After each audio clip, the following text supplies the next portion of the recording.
Hi అండి, అందరికీ నమస్తే. ఈరోజు మనం ఈ వీడియోలో మంచి రుచికరంగా సోరకాయ పులుసు తయారు చేసుకుందాము. మనకు ఈ ఎండాకాలంలో కూరలు పొడి పొడిగా ఉంటే అన్నం చక్క తినబుద్ది కదా.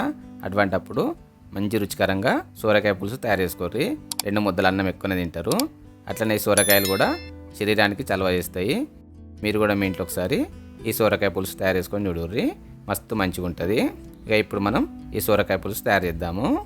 ఇక నేను ఇక్కడ ఒక పెద్ద సోరకాయని తీసుకొని దానిలో సగం ముక్కతోటే సోరకాయ పులుసు తయారు చేస్తున్నా. ఇక మనం తీసుకున్న సగం ముక్క సోరకాయను చిన్న ముక్కలుగా కట్ చేసుకొని పక్కకు పెట్టుకోవాలి.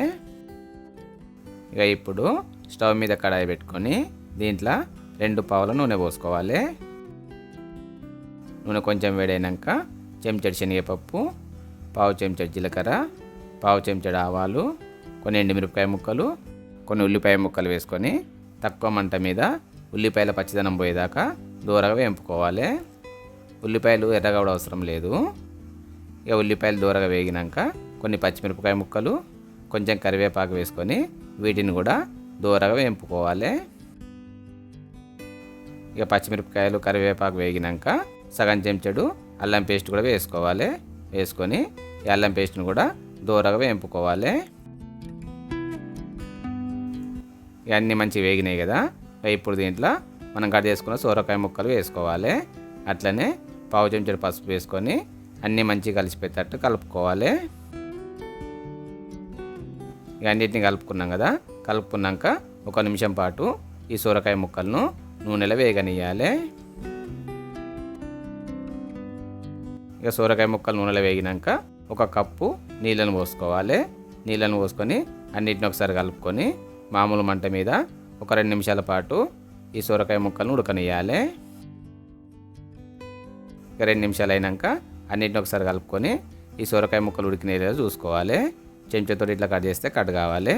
మనకు సోరకాయ ముక్కలు ఉడికినాయి.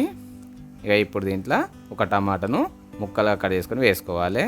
అట్లనే 1 కప్పు చింతపండు రసము, చిన్న బెల్లం ముక్క, చిటికెడంత మెంతి పొడి, పావు చెంచా ధనియాల పొడి, రుచికి సరిపడినంత ఉప్పు, 2 చెంచాల కారము, అట్లనే కొంచెం కొత్తిమీర వేసుకొని అన్నీ మంచిగా కలిసిపోయేటట్టు కలుపుకోవాలి. ఇక చింతపండు రసం అనేది మీరు తినే పులుపును బట్టి పోసుకోర్రి. పులుపు బాగా కావాలంటే కొంచెం చిక్కగా చేసుకొని పోసుకోర్రి. తక్కువ పులుపు కావాలన్న వాళ్ళు కొంచెం పలసగా చేసుకొని పోసుకోర్రి. ఇక అన్నిటిని మంచిగా కలుపుకున్నాం కదా.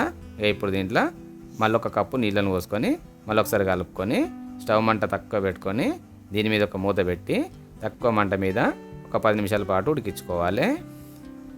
ఇక 10 నిమిషాలు అయినాక మూత తీసి మళ్ళీ ఒకసారి అన్నిటిని కలుపుకోవాలి.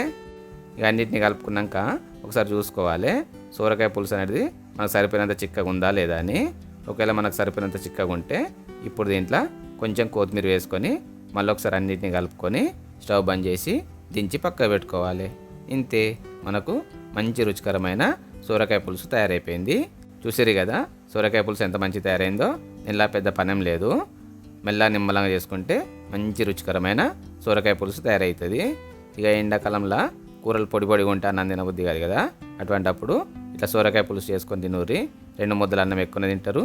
రుచి కూడా మస్తు మంచిగా ఉంటుంది. సోరకాయలు శరీరానికి మంచి చలవను కూడా చేస్తాయి.